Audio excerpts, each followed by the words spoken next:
الحمد لله نحمده ونستعينه ونستغفره ونؤمن به ونتوكل عليه ونعوذ بالله من شرور أنفسنا ومن سيئات أعمالنا من يهده الله فلا مضل له ومن يضلله فلا هادي له ونشهد أن لا إله إلا الله وحده لا شريك له ونشهد أن سيدنا ومولانا محمدا عبده ورسوله وبارك وسلم تسليما كثيرا أما بعد فأعوذ بالله من الشيطان الرجيم بسم الله الرحمن الرحيم إن الذين جاءوا بالإفك عصبة منكم لا تحسبوه شرا لكم بل هو خير لكم لكل امرئ منهم ما اكتسب من الإثم والذي تولى كبره منهم له عذاب عظيم لولا إذ سمعتموه ظن المؤمنون والمؤمنات بأنفسهم خيرا وقالوا هذا إفك مبين لولا جاءوا عليه بأربعة شهداء فإذ لم يأتوا بالشهداء فأولئك عند الله هم الكاذبون صدق الله العظيم. سورہ نور کی تفسیر کا سلسلہ پچھلے 2 ہفتے سے جاری ہے. گزشتہ مجلس میں ایک قانون بیان کیا تھا قرآن کریم کی آیتوں میں کہ جو مسلمان کسی اجنبی عورت پر زنا کی تہمت لگائے اور وہ اس تہمت لگانے کی نتیجے میں 4 گواہ ثبوت کے طور پر پیش نہ کر سکے تو پھر ایسے تہمت لگانے والے شخص کو شریعت نے حد قذف یعنی تہمت کی سزا بیان فرمائی کہ ایسے شخص کو قاضی 80 کوڑے لگائے گا اور پھر دوسری سزا یہ ہوگی کہ قیامت تک کے لیے اس کی گواہی رد کر دی جائے گی، کسی بھی معاملے میں اس کی گواہی قبول نہیں کی جائے گی. اور تیسری سزا آخرت میں کہ اس کے بدلے میں اسے جہنم میں جانا پڑے گا. تو اس سے اتنی خطرناک سزا سے یہ بات پتہ چلتی ہے کہ شریعت کی نگاہ میں تہمت لگانا کتنا خطرناک جرم ہے. اور اس کے مقابلے میں شریعت نے جو سزا اس تہمت لگانے والے کی طے کی ہے وہ بھی قرین قیاس ہے، یعنی دماغ میں عقل میں آنے والی سزا ہے کہ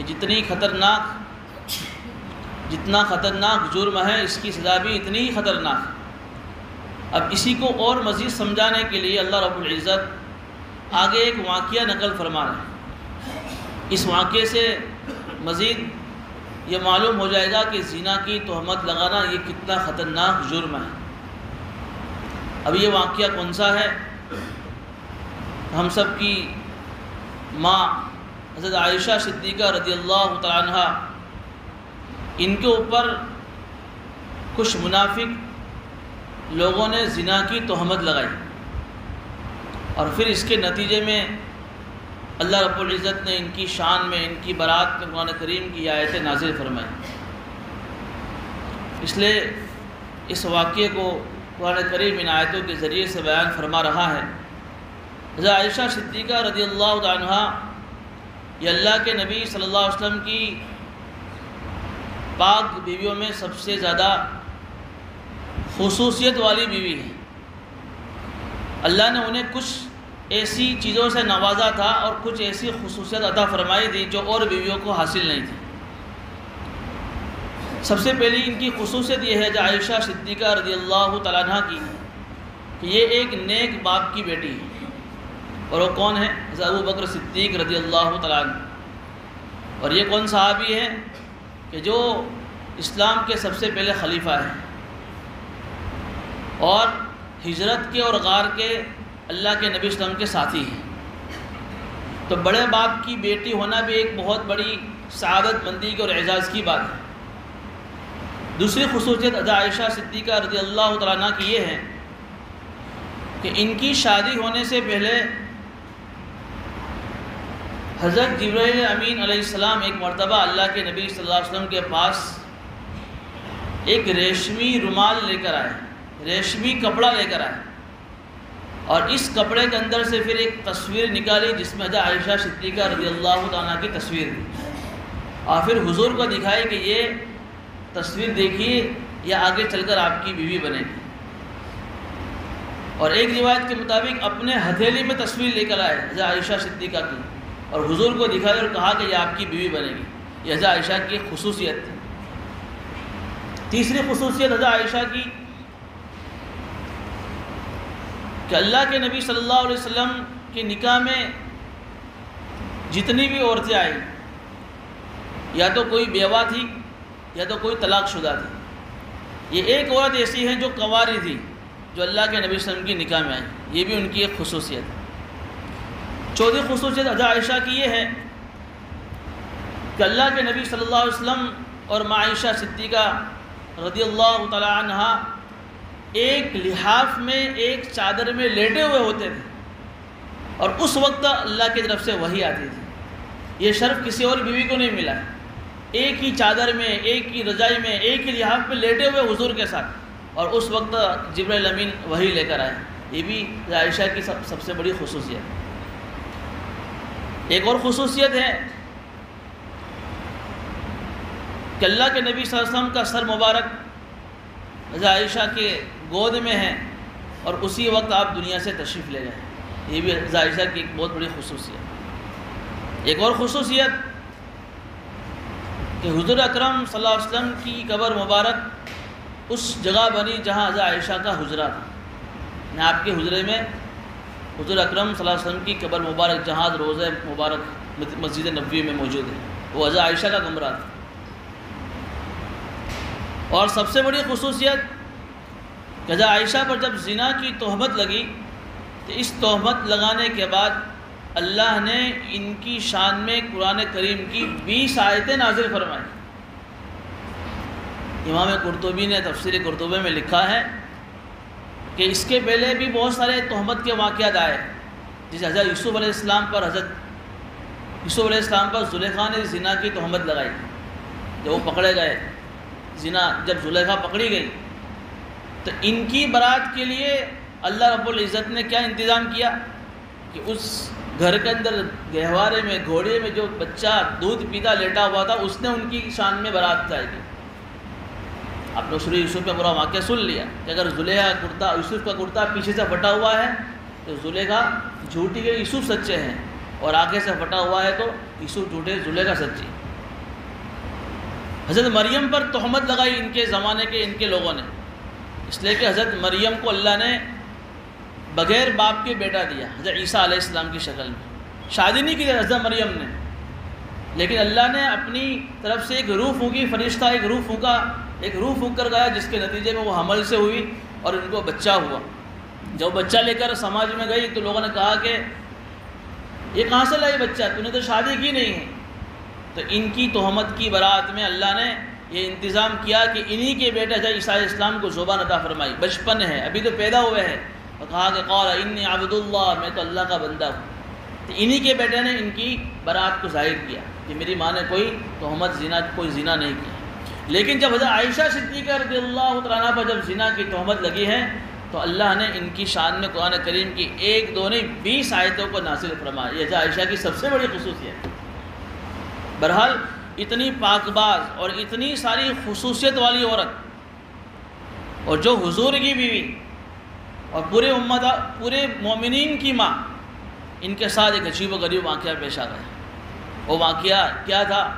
وہ واقعہ یہ ہوا کہ مدینہ منورہ ہجرت کرنے کے بعد، ہجرت کے 6 سال سن ہجری 6 میں اللہ کے نبی صلی اللہ علیہ وسلم نے عرب کا ایک قبیلہ ہے بنو المصطلق، اس کے ساتھ غزوہ کیا، جہاد کیا۔ اس غزوے سے واپسی کے اندر، اس غزوے میں حضرت عائشہ بھی اللہ کے نبی صلی اللہ علیہ وسلم کے ساتھ تھی۔ سفر کا سسٹم یہ تھا کہ حضرت عائشہ صدیقہ رضی اللہ تعالیٰ جس اونٹ پر سوار ہوتی تھی، اس اونٹ پر اللہ کے نبی صلی اللہ علیہ وسلم نے ایک ہودج بنایا۔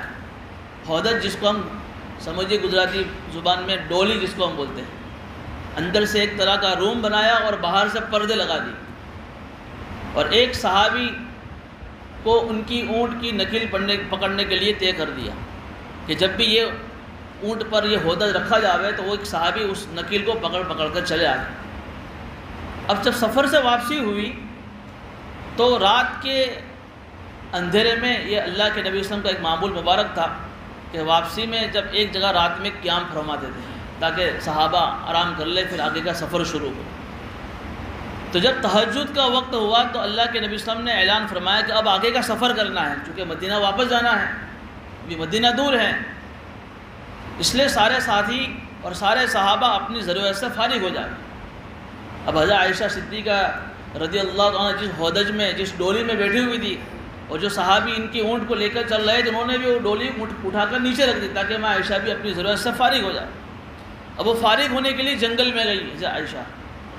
اب فارغ ہو گئی، فارغ ہونے کے بعد ان کے گلے میں ایک ہار تھا، وہ ہار ان کا اپنا خود کا نہیں تھا، ان کی بڑی بہن حضرت اسماء رضی اللہ تعالیٰ نے انہیں سفر میں جانے کے لیے استعمال کے لیے دیا تھا، اور وہ ہار گم ہو گیا۔ جب گلے میں ہاتھ گیا تو ہار نہیں ملا، تو واپس وہ روانہ ہوئی جس جگہ وہ جنگل میں قضاء حاجت کے لیے گئی تھی، لیکن ہار تلاش کر رہی، ہار مل نہیں رہا ہے۔ ادھر چونکہ رات کا اندھیرا تھا، بہت وقت ہو گیا تھا، تو اللہ کے نبی صلی اللہ علیہ وسلم نے اعلان کر دیا کہ اب سارے صحابہ روانہ ہو جائیں۔ تو اب ان کا جو ہودج تھا، اندھیرا تھا، تو وہ صحابی سمجھے کہ حضرت عائشہ اندر بیٹھ چکی ہے، تو انہوں نے وہ ہودج اٹھا کر اونٹ پر رکھ دیا اور اونٹ لے کر وہ صحابہ روانہ ہو گئے۔ چونکہ حضرت عائشہ صدیقہ رضی اللہ تعالیٰ عنہ یہ بہت پتلی دبلی تھی اور چھوٹی عمر میں ان کا نکاح ہوا تھا، اس لیے ان صحابی کو اتنا اندازہ نہیں ہوا کہ حضرت عائشہ اندر ہے، نہیں سمجھے کہ حضرت عائشہ اندر آ گئی ہے، اتنا وزن لگا نہیں انہیں، اور رات کا اندھیرا بھی تھا اور پردہ بھی باہر سے پڑا ہوا تھا کہ اندر دیکھ کر جھانکنے کی ہمت بھی نہیں تھی۔ تو صحابی اس ہودج کو اس اونٹ پر بٹھا کر نکیل پکڑ کر روانہ ہو گئے۔ ادھر عائشہ جب ہار نہیں ملا تو واپس پریشان ہوتی ہوئی اپنے اونٹ کے پاس آئی، دیکھا کہ قافلہ تو روانہ ہو گیا ہے، پریشان ہو گئی، لیکن بڑی سمجھداری سے اور ہمت سے کام لیا کہ آگے پیچھے ہوئی نہیں، یہ سوچ کر کہ اگر میں آگے پیچھے ہوں گی تو ہو سکتا ہے کہ اللہ کے نبی صلی اللہ علیہ وسلم کو جب پتہ چلے گا قافلے میں میں نہیں ہوں تو مجھے تلاش کرنے کے لیے بھیجیں گے، تو میں جا کر مل جاؤں گی قافلے والوں سے، اور اگر میں آگے پیچھے ہو گئی تو ہو سکتا ہے کہ تلاش کرنے میں حضور کو تکلیف ہوئے۔ تو سمجھداری سے کام لیتے ہوئے جس درخت کے نیچے ان کا اونٹ تھا اسی درخت کے قریب جا کر بیٹھ گئی، اور اللہ کی قدرت کہ جس ہار کو تلاش کرنے وہ جنگل میں گئی تھی وہ ہار اسی اونٹ کے نیچے تھا، جب اونٹ چلا گیا تو وہ ہار مل گیا، لیکن قافلہ تو روانہ ہو گیا تھا۔ تو انہوں نے کیا کیا کہ وہاں بیٹھ گئی اور اپنے اوپر چادر ڈال دی اور بیٹھے بیٹھے نیند لگ گئی۔ اب حضور اکرم صلی اللہ علیہ وسلم کا سفر میں ایک دوسرا معمول یہ تھا کہ ایک صحابی کو قافلے کے آخر میں رکھتے تھے، جب قافلہ روانہ ہو جائے تو ایک صحابی کی ذمہ یہ ڈیوٹی تھی کہ سب سے جب صبح ہو جاوے، صبح صادق کی جب روشنی آ جاوے تو آپ کو آخر میں چلتے چلتے آنا ہے تاکہ قافلے کی کوئی گری پڑی چیز آپ لیتے آؤ۔ وہ صحابی کون تھے جو سب سے آخر میں تھے اس سفر میں؟ جیسے صفوان بن معطل سلمی رضی اللہ عنہ، بڑے مخلص صحابی تھے، دیندار اور نیک صحابی تھے اور بڑے بہادر صحابی تھے۔ تو وہ پیچھے پیچھے آ رہے تھے، دیکھا کہ درخت کے نیچے ایک کوئی سو رہا ہے، کوئی بیٹھا ہوا، دور سے دکھائی نہیں دیا، قریب آئے تو دیکھا کہ تو حضرت عائشہ ہے، چونکہ پردے کی آیت نازل ہونے سے پہلے حضرت صفوان نے حضرت عائشہ کو دیکھا ہوا تھا، اور جس چادر کو حضرت عائشہ اوڑھے ہوئی تھی وہ نیند کی وجہ سے چادر تھوڑی سی چہرے سے ہٹ گئی تھی، تو پہچان لے کہ ارے یہ تو حضرت عائشہ ہے۔ تو تعجب میں ان کی زبان سے استرجاع یعنی انا للہ و انا الیہ راجعون نکل گیا، اور کچھ بات نہیں ہوئی۔ جیسا یہ انا للہ سنا، حضرت عائشہ کی آنکھ کھل گئی، انہوں نے فوراً اپنے آپ کو سنبھال لیا اور پردے میں آ گئے۔ حضرت صفوان نے کیا کیا، بات چیت کیے بغیر اپنا اونٹ بٹھا دیا اور اونٹ پر حضرت عائشہ کو بٹھا دیا اور خود آگے اونٹ کے آگے ہو گئے اور نکیل پکڑ کر چل رہے۔ کوئی بات چیت نہیں ہوئی، کوئی آپس میں مذاکرہ نہیں ہوا کہ بھائی عائشہ تم کیسے جنگل میں پیچھے رہ گئی، کیا ہوا، کیا معاملہ، کوئی ڈسکس نہیں، کوئی چرچا نہیں۔ اب اسی اونٹ کو پکڑتے پکڑتے دوپہر کے وقت میں حضرت صفوان حضرت عائشہ کو لے کر قافلہ جہاں چل رہا تھا وہاں پہنچ گئے۔ اب ہوا یہ کہ اس سفر میں کچھ منافق بھی اللہ کے نبی صلی اللہ علیہ وسلم کے ساتھ سفر میں شریک تھے۔ اس میں سب سے بڑا منافق جو منافقوں کا سردار تھا، جس کا نام تھا عبداللہ ابن ابی ابن سلول، اس کو موقع مل گیا مسلمانوں کو حیران کرنے کا۔ چونکہ منافق جو ٹیم تھی مدینہ میں، انہوں نے اللہ کے نبی صلی اللہ علیہ وسلم کو تکلیف پہنچانے میں کوئی کمی باقی نہیں رکھی۔ ظاہر میں مسلمان تھے، اندر میں نفاق تھا، کفر تھا۔ ظاہر میں مسلمانوں کی بھیڑ میں شریک رہتے تھے، لیکن حقیقت میں اندر میں کفر چھپا ہوا تھا اور مشرکوں کا اور یہودیوں کا ساتھ دے رہے۔ انہیں مسلمانوں کو بدنام کرنے کا موقع مل گیا۔ یوں سمجھ لیجئے کہ حضور اکرم صلی اللہ علیہ وسلم کی مبارک زندگی میں سب سے خطرناک روحانی تکلیف جو پہنچائی تو اس واقعے سے پہنچائی۔ اس نے بہت ساری تکلیف حضور کو پہنچائی ان لوگوں نے، لیکن سب سے خطرناک اور آخری تکلیف جو روحانی حضور کو پہنچی اس واقعے سے، وہ حضرت یہ عبداللہ ابن ابی منافق نے اس واقعے سے پہنچائی۔ کیا پہنچائی کہ اس نے مدینہ پہنچ کر بار بار مجلس جمانا شروع کر دیا، اور خود نہیں بولتا تھا، اس کے جو چیلے ہوتے تھے جو اس کے ہاتھ کے نیچے، ان سے ایک موضوع چھیڑ دیتا کہ دیکھو تنہائی میں صفوان عائشہ کو لے کر آ رہے تھے، کچھ نہ کچھ معاملہ گڑبڑ ہے، ہو نہ ہو حضرت صفوان نے نعوذ باللہ ثم نعوذ باللہ حضرت عائشہ سے زنا کیا، اسی تہمت لگا دی۔ حالانکہ آپ نے سنا کہ سفر میں ایک بات چیت نہیں ہوئی، کوئی مذاکرہ نہیں ہوا ہے، لیکن چونکہ موقع مل گیا اس کو، تو اس نے مدینہ کے اندر ایک کوہرام مچا دیا، اس خبر کو ایک دم پھیلا دیا، اور اس انداز سے پھیلایا کہ کچھ بھولے والے مخلص صحابہ بھی اس تہمت میں شریک ہو گئے۔ 3 صحابی اس تہمت میں شریک ہو گئے۔ ایک تو صحابی عورت ہے حضرت ہمنہ بنت جہش، جو اللہ کے نبی صلی اللہ علیہ وسلم کی زوجہ مطہرہ حضرت زینب بنت جہش ان کی بہن تھی، یہ بھی اس تہمت میں شریک ہو گئی، اس نے بھی تہمت لگا دی حضرت عائشہ پر۔ 2 مخلص صحابہ، ایک حضرت حسان بن ثابت جو بہت بڑے شاعر تھے، جو بہت مرتبہ اسلام کی دفاع میں انہوں نے بہت سارے شعر کہے، حضور نے انہیں بہت مرتبہ شاباشی بھی دی، یہ بھی اس تہمت میں شریک ہو گئے۔ ایک حضرت مصطح بن اساسہ جو حضرت ابوبکر صدیق کے خالہ زاد بھائی اور بھانجے بھی ہوتے ہیں، وہ بھی اس تہمت میں شریک ہو گئے۔ عبداللہ ابن ابی بن سلول جو منافق، اس کے ٹیم کے کچھ چیلے اور 3 مخلص صحابہ۔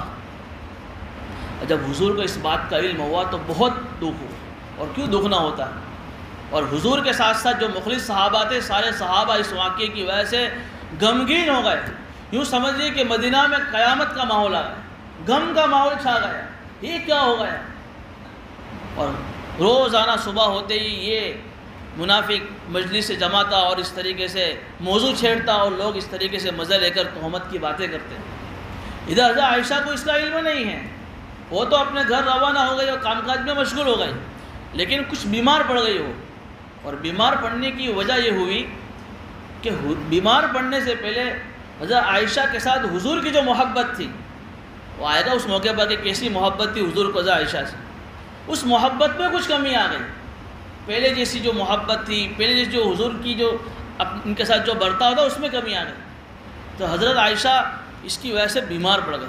حضور کا حال یہ تھا کہ گھر میں آتے خیریت پوچھتے، کچھ کام ہوتا تو کام کرتے، ورنہ گھر سے روانہ ہو جاتے، حضرت عائشہ کے پاس بیٹھتے نہیں تھے۔ 1 مہینہ اسی میں گزر گیا، حضرت عائشہ بیمار تھی، بیماری سے اچھی ہو گئی تو ایک مرتبہ حضرت عائشہ صدیقہ رضی اللہ عنہ حضرت مصطح جو مصطح جو صحابی تہمت میں شریک تھے، ان کی والدہ کا نام تھا مصطح، ان کے ساتھ قضاء حاجت کے لیے جنگل میں گئے، چونکہ اس زمانے میں گھروں میں ٹوائلٹ نہیں ہوا کرتے تھے، قضاء حاجت کے لیے جنگل میں جانا ہوتا تھا۔ تو حضرت عائشہ چونکہ یہ بڑی عمر کی عورت تھی، ان کو لے کر روانہ ہوئی جنگل میں قضاء حاجت کے لیے۔ واپسی میں جب آ رہے تھے تو مستح نے جو چادر اڑی ہوئی تھی وہ تھوڑی لمبی ہونے کی وجہ سے پیر میں آ گئی، جس کی وجہ سے ان کا پیر پھسلا اور گر گئے۔ کون؟ حضرت مستح۔ جیسے ہی گری تو ان کی زبان سے ایک جملہ نکلا، تعیسہ مستح ہلاک ہو جاوے، اپنے بیٹے کے بارے میں۔ تو حضرت عائشہ نے کہا، بڑی امی مستح کو آپ بد دعا دے رہے اپنے بیٹے کو، یہ تو بدری صحابی ہے۔ جب مستح بدر میں شریک ہوئے تھے اور غزوہ بدر میں جو صحابہ شریک ہوئے ان کی بڑی فضیلت آئی ہے، تو حضرت عائشہ نے وہی کہا امی جان سے کہ اپنے بیٹے جو غزوہ بدر میں شریک ہوئے ہیں آپ ان کو بد دعا دے رہے مستح کو، وہ تو بڑے مخلص صحابی ہے، بدری صحابی ہے، ان کو ایسا مت کہو۔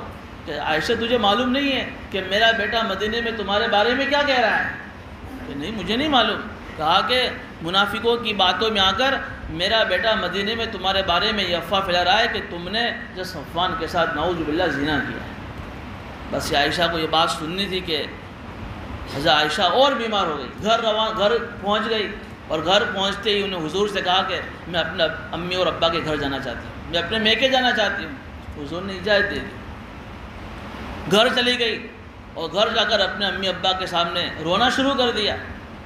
اور مفسرین فرماتے ہیں کہ 2 دن اور 1 رات مستقل رونا شروع کر دیا۔ نماز پڑھ رہی تو رو رہی ہے، سجدے میں جا رہی تو رو رہی ہے، نہ کھانا کھا رہی نہ نیند آ رہی ہے۔ اور ماں باپ بھی اپنی بیٹی کو روتا ہوا تسلی دے رہے۔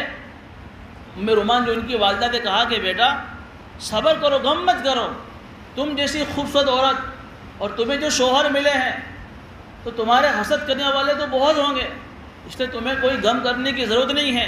تمہارے بارے میں ایسی بات اگر کسی نے چلائی ہے تو تم پر کوئی حسد کر رہا ہے، تم اس سے غم میں مت پڑو، ٹینشن اور تکلیف میں مت پڑو۔ کہا کہ امی جان میں کیسے صبر کروں، اتنی بڑی خطرناک تہمت مجھ پر لگی اور آپ کہتی میں صبر کروں، یہ چیز مجھ سے نہیں ہو سکتی۔ کتنا سمجھایا لیکن رونا بس بند نہیں ہو رہا ہے۔ ادھر حضور کی حالت تھی کہ حضور بھی پریشان تھے۔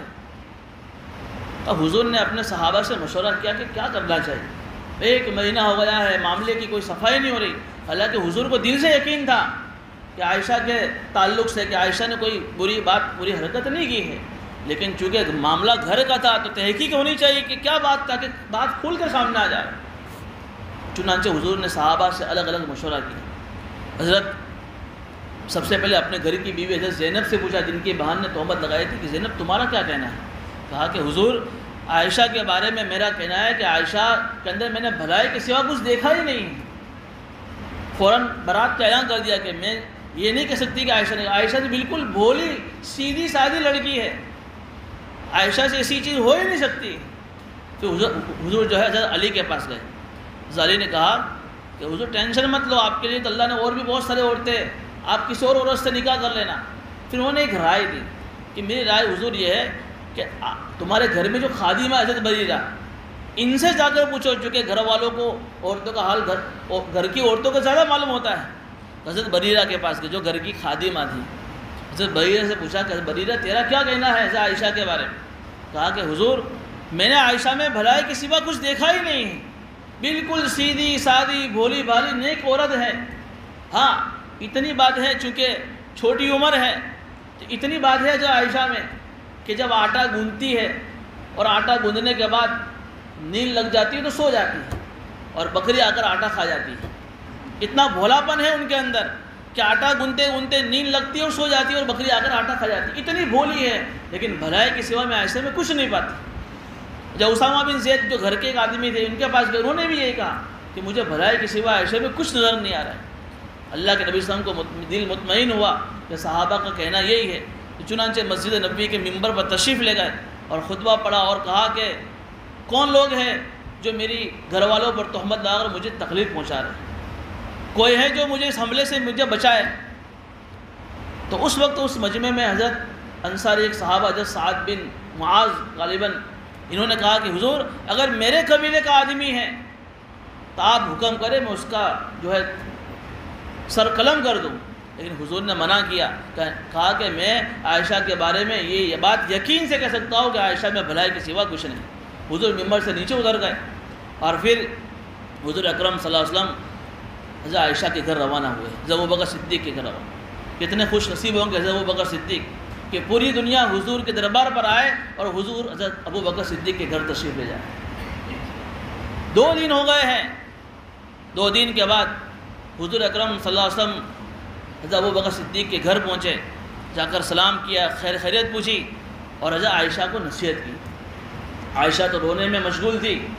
کہا کہ سن عائشہ، اگر تو بری ہے تو مجھے یقین ہے کہ اللہ تجھے بری کر دے گا، لیکن عائشہ اگر تجھ سے کوئی بھول ہوئی ہے، کوئی چوک ہوئی ہے، تجھ سے کوئی گناہ ہوا ہے تو تو اللہ کے سامنے معافی مانگ لے، اللہ تو بہت زیادہ معاف کرنے والا ہے۔ یہ حضور نے حضرت عائشہ کو نصیحت کی۔ حضرت عائشہ نے جب یہ بات سنی تو اپنے ابا حضرت ابو بکر سے کہا کہ اس کا جواب دو حضور کو۔ حضرت ابو بکر نے کہا کہ میں کیا جواب دوں اس کا، میں کیا اس کا جواب دوں؟ پھر اپنی امی سے کہا کہ امی آپ جواب دو حضور کو اس کا۔ امی نے کہا کہ میں بھی کچھ نہیں کہہ سکتی حضور کے سامنے۔ حضرت عائشہ فرماتی ہیں کہ اس وقت پھر میرے آنسو تھم گئے جب حضور نے یہ بات مجھ سے کہی، اور پھر میں ہمت کے ساتھ حضور سے کہنے لگی کہ آپ نے میرے بارے میں اتنی ساری باتیں سنی ہیں کہ باتیں سنتے سنتے آپ کو یہ یقین ہوگا کہ میں نے غلط کام کر لیا ہے۔ حضرت عائشہ نے حضور سے کہا اگر میں یوں کہوں آپ کے سامنے کہ میں بری ہوں اور اللہ جانتا ہے کہ واقعی میں بری ہوں، میں نے کوئی گناہ نہیں کیا ہے، لیکن آپ میری بات نہیں مانو گے، اور اگر میں یہ کہوں کہ میں نے جرم کیا ہے، حالانکہ میں نے کوئی جرم گناہ نہیں کیا ہے، لیکن آپ نے چونکہ میرے بارے میں اتنی ساری بات سنی ہے، ہو سکتا ہے کہ آپ میری بات کو سچ مان لے کہ میں نے کوئی جرم کیا ہے، اس لیے میں تو آج آپ کے سامنے وہی بات کہوں گی جو بات حضرت یعقوب علیہ السلام نے اپنے بیٹوں سے کہی تھی جب یوسف گم ہو گئے تھے، فصبر جمیل واللہ المستعان علی ما تصفون، کہ میں تو اللہ کے واسطے صبر کروں گا۔ تم نے یوسف کو کس جنگل میں پھینکا ہے، کہاں یوسف کو چھوڑ دیا ہے، تم باتیں بنا رہے ہو، مجھے تم پر کوئی بھروسہ نہیں ہے، فصبر جمیل، بس میرا کام تو یہ ہے کہ میں کسی کے سامنے شکایت نہ کروں، اللہ کے سامنے شکایت کروں، اللہ ہی جو تم ساری باتیں گھڑ رہے ہو اللہ سب کچھ دیکھ رہا ہے۔ یہی بات میں تمہارے سامنے کہہ رہی ہوں کہ بس میں بھی صبر کروں گی، میں کچھ نہیں کہوں گی حضور آپ کے سامنے۔ یہ کہہ کر عائشہ وہاں سے اٹھ گئی اور اپنے بستر پر جا کر رونے لگی۔ اچھا عائشہ فرماتی ہیں کہ اتنے میں حضور اکرم صلی اللہ علیہ وسلم نے اپنا چہرہ مبارک نیچے کر لیا اور وحی کے آثار شروع ہو گئے۔ حضور اکرم صلی اللہ علیہ وسلم نے اپنے چہرے پر پردہ ڈال دیا اور وحی جب شروع ہوتی تھی تو اس وقت حضور اکرم صلی اللہ علیہ وسلم کی حالت یہ ہوتی تھی کہ پسینے سے شرابور ہو جاتے تھے، پسینے سے شرابور ہو گئے حضور۔ کچھ دیر کے بعد حضور نے اپنا چہرہ اٹھایا اور پردہ ہٹایا۔ عائشہ فرماتی ہیں کہ حضور نے جب اپنا چہرہ پردے سے ہٹایا تو ایسا لگا گویا کہ بادل چھٹے اور 14ویں رات کا چمکتا ہوا چاند ہمارے سامنے آ گیا، ایسا چہرہ ہمارے سامنے آ گیا۔ حضور ہنس رہے تھے، مسکرا رہے تھے، اور حضور اکرم صلی اللہ علیہ وسلم کی مبارک زبان سے سب سے پہلا جو جمعہ نکلا ابشری یا عائشہ، اے عائشہ خوش ہو جاؤ، اللہ نے تمہارے پاک ہونے کا اعلان قرآن میں نازل کر دیا ہے۔ عائشہ کہتی ہے کہ مجھے اتنا تو یقین تھا کہ اللہ میری شان میں مجھے برات کرنے کے لیے میرے لیے کوئی انتظام ضرور کرے گا، مجھے اللہ سے اتنا یقین تو ضرور تھا چونکہ میں اپنی بات پہ سچی تھی، لیکن مجھے اتنی امید نہیں تھی کہ اللہ میری شان میں قرآن کریم کی 20 آیتیں نازل فرمائے۔ عائشہ رونے لگی شکریہ کے طور پر۔ اس وقت عائشہ کی والدہ حضرت ام رومان نے کہا کہ عائشہ حضور کا شکریہ ادا کرو۔ تو عائشہ نے کہا فرمایا ناز میں، کیونکہ ایک ناز تھا، بیوی تھی حضور کی، بڑے بھرے ناز کے انداز میں کہا کہ میں آج حضور کا شکریہ بھی ادا نہیں کروں، میں تو آج صرف میرے اس اللہ کا شکریہ ادا کروں گی جس نے مجھ پر احسان فرما کر قرآن کریم میں میری شان میں 20 آیتیں نازل فرمائی۔ اور پھر یوں کہتے ہوئے سجدے میں چلی گئی اور سجدے میں روتی روتی گر گئی۔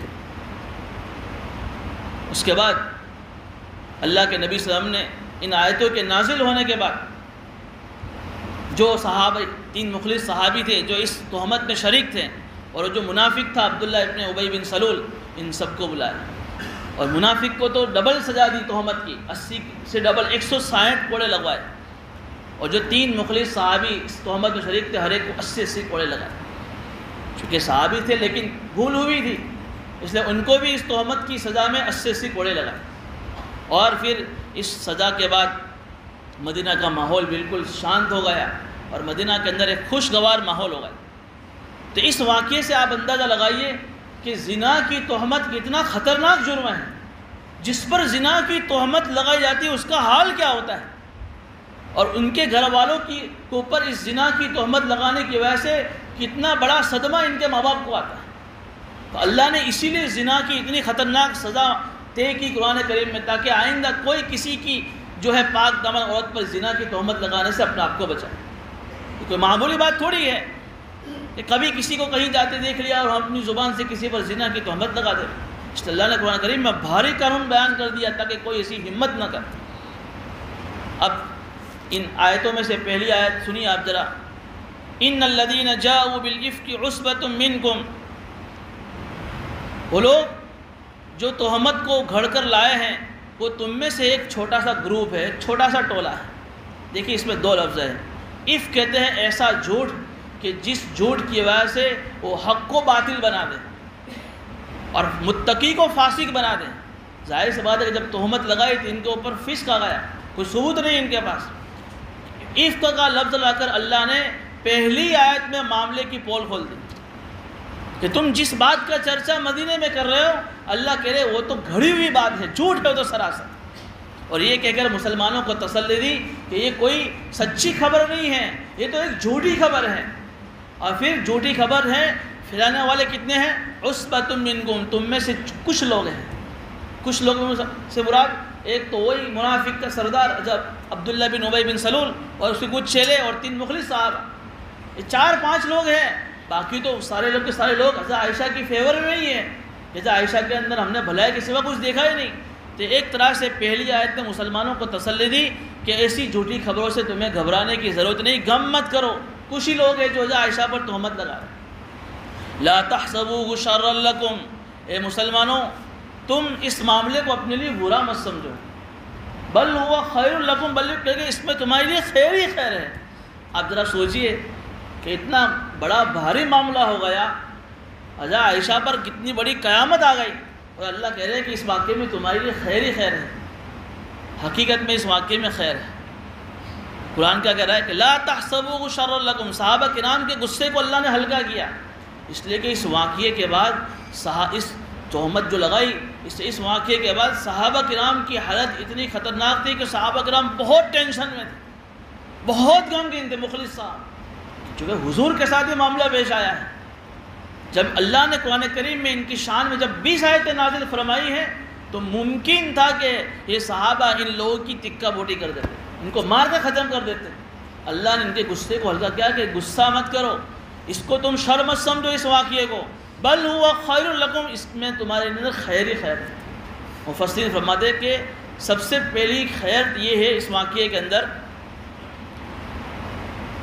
کہ اس ایک مہینے کے اندر, جس ایک مہینے میں مسلمانوں پر جو غم کا ماحول آیا, حضرت عائشہ کے اوپر جو غم کا پہاڑ, ان کے ماں باپ کے اوپر, حضور کے اوپر, صحابہ کے اوپر, جو ایک مہینے جو غم کے ماحول میں رہے اور اس پر جو صبر کیا, اس صبر کے بدلے میں اللہ نے ان کے جنت میں جو درجات بلند کیے وہ ان کے لیے خیر خیر. انہوں نے صبر کیا, اگر یہ واقعہ پیش نہ آتا اور ان صبر نہ کرتے تو اتنے درجات بلند نہ ہوتے, لیکن اس واقعے کے اندر انہوں نے صبر کیا اور اس صبر پر اللہ نے ان کے درجے جنت میں بلند کر دیے. یہ واقعے میں خیر نکلی. اس سے معلوم ہوا کہ کتنی بھی بڑی بھاری مصیبت آ جائے, کتنی بڑی پریشانی آ جاوے, کتنی بڑی بیماری آ جاوے, کبھی گھبرانا نہیں چاہیے.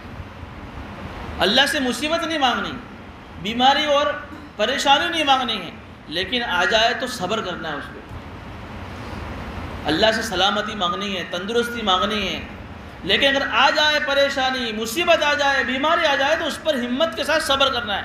علماء فرماتے ہیں کہ اس مصیبت پر صبر کرنے کی وجہ سے اس کے جنت میں جو درجات بلند ہوتے ہیں وہ عبادت سے بھی بلند نہیں ہوتے ہیں. معلوم ہوا کہ ہر مصیبت میں اللہ نے کوئی نہ کوئی خیر چھپا کر رکھی. یہاں بھی اللہ وہی اشارہ کر رہے ہیں کہ پہلی خیر یہ ہوئی کہ اس مصیبت پر جو صبر کیا اس صبر کے بدلے میں جنت میں ان کے درجے بلند ہوتے ہیں. دوسری خیر کا پہلو اس آیت میں, اس واقعے میں کیا نکلا کہ یہ اگر واقعہ پیش نہ آتا تو حضرت عائشہ کی شان میں قرآن کریم میں آیتیں کہاں نازل ہوتی. اللہ حضرت عائشہ سے کہہ رہا ہے کہ عائشہ تمہارے لیے اس واقعے میں خیر ہے. اس واقعے کے بعد قرآن کریم کے اندر 20 آیتیں تمہاری شان میں نازل ہو گئی جو قیامت تک پڑھی جائے گی. اس واقعہ کو ہوئے 1450 سال ہو گئے، آج ہم اس واقعے کو پڑھ کر حضرت عائشہ کی یاد تازہ کر رہے ہیں۔ یہ ان کی شان نہیں ہے تو کیا ہے؟ کتنا بڑا ان کا مقام اللہ نے بلند کر دیا۔ یہ بھی عائشہ تمہارے لیے خیر ہے۔ تیسرا خیر کا پہلو کہ آئندہ اگر کسی مسلمان عورت پر اگر کوئی تہمت لگائے تو اس کے لیے اس آیت میں، اس واقعے میں ایک تسلی ہے۔ جب حضور کی بیوی پر لوگوں نے تہمت لگائی ہے، اگر کوئی مجھ پر تہمت لگاتا ہے تو اگر میں بھی صبر کروں گی تو اللہ مجھے بھی اس پر بدلا دے گا۔ آئندہ مسلمانوں کے لیے بھی ایک تسلی کا سامان اس واقعے میں ہوگا۔ قیامت تک جتنی بھی عورتوں پر تہمت جھوٹی لگائی جائے گی اور ان کی وجہ سے ان کو سماج میں، معاشرے میں لوگ پریشان کریں گے اور اس پر صبر کرے گی تو ان کے لیے بھی ایک تسلی ہے کہ مجھے بھی تسلی ان واقعے سے حاصل کر سکتے ہیں۔ بہرحال یہ بہت سارے خیر کے پہلو نکالے۔ اللہ فرما رہے ہیں بل هو خیر لکم کی اس آیت میں تمہارے لیے خیر ہی خیر ہے۔ لکل امرئ منہم ما اکتسب من الاثم۔ تیسری بات اللہ نے ارشاد فرمائی کہ ان جو گروپ تھا جو تہمت لگانے والا، ان میں سے ہر ایک کو ان کے گناہ کا سزا، ان کے گناہ کی سزا ملے گی۔ چونکہ ہر ایک کا گناہ الگ تھا۔ سب سے بڑا گناہ کس کا تھا؟ وہ منافق کا تھا جس نے تہمت گھڑی، ایک بات بنائی۔ اللہ فرما رہے کہ اس کو تہمت لگانے کا گناہ ملے۔ کچھ لوگ کون تھے کہ جنہوں نے تہمت لگا کر تہمت کی بات کو سنا اور اس کو آگے فارورڈ کیا، نقل کیا۔ اللہ کرے ان کو آگے سنی ہوئی بات کو بغیر تحقیق کے آگے نقل کرنے کا گناہ ملے گا۔ حدیث میں ہے نا کہ کفا بالمرء کذبا ان یحدث بكل ما سمع۔ آدمی کے جھوٹا ہونے کے لیے اتنا کافی کہ ہر سنی انسنی بات کو آگے نقل کر دے، فارورڈ کر دے۔ جھوٹا ہونے کے لیے اتنا کافی، تو ان کو اس جھوٹ کا گناہ ملے گا۔ کچھ لوگ وہ تھے کہ جنہوں نے آگے فارورڈ تو بات نہیں کی لیکن سن کر خاموش رہے، سن کر جو ہے دل میں ایک طرح کی بدگمانی آئی۔ کچھ لوگ ایسے بھی تھے، اللہ فرما رہے کہ انہیں بدگمانی کا گناہ ملے گا۔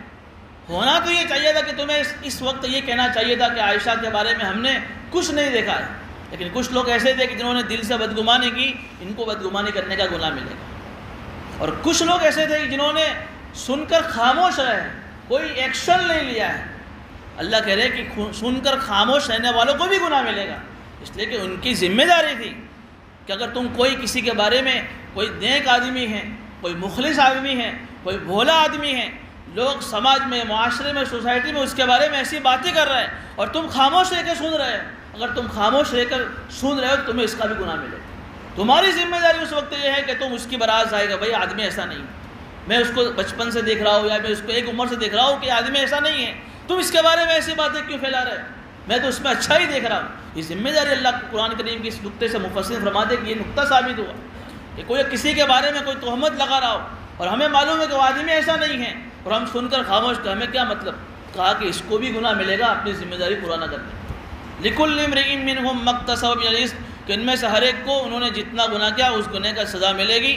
والذی تولی کبرہ منہم لہ عذاب عظیم، اور ان گروپ میں سے جو سب سے بڑا ان کا جو چیلا تھا عبداللہ بن ابی بن سلول، اس نے تو جو ہے بہت بڑا گناہ کا کام کیا، تو اس کو تو آخرت میں بھی بہت دردناک عذاب ملے گا۔ یہ ایک سوال کا جواب ہے کہ دنیا میں تو اس کو 180 160 کوڑے اللہ نے لگائے، اللہ کے نبی صلی اللہ علیہ وسلم نے، کہ تو بچ گیا کوڑے کھا کر، لیکن اس نے ایک سماج میں، معاشرے میں کتنا خطرناک کام کیا، یہ تو بچ گیا۔ تو اللہ فرمایا کہ نہیں، بچا نہیں ہے، لہو عذاب عظیم، جب آخرت میں آئے گا تو خطرناک عذاب اس کو دیا جائے۔ چنانچہ یہ منافق ہونے کی حالت میں مرا، اس کی موت بھی بڑی خطرناک آئی، اور جب آخرت میں جب پہنچے گا تو جہنم کے سب سے نچلے طبقے میں اللہ اس کو ڈالے گا۔ بہرحال یہ 20 آیتوں میں کی پہلی آیت ہے جن آیتوں میں اللہ نے 4 باتیں ارشاد فرمائی۔ آگے اللہ اور بھی بہت ساری آیتوں میں بہت ساری باتیں اس واقعے کے تعلق سے ارشاد فرمائیں گے، انشاءاللہ آئندہ ہفتے بیان کریں گے۔ اللہ پاک ہمیں